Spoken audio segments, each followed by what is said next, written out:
ایک دفعہ کا ذکر ہے، ایک شخص کی گائے جنگل میں چرتے چرتے گم ہو گئی۔ بہت کوشش کی لیکن اس کا کہیں پتہ نہ چلا۔ اس شخص کو یقین ہو گیا کہ اس کی گائے کو کسی نے چرا لیا ہے۔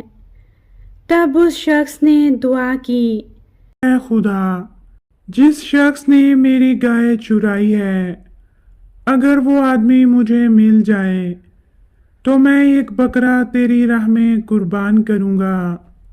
اس شخص کی دعا قبول ہوئی اور ایک شیر اس شخص کے پاس آیا اور کہا، میں نے تمہاری گائے ماری تھی، اب میں خدا کے حکم سے حاضر ہوں، تم مجھے کیا کہنا چاہتے تھے؟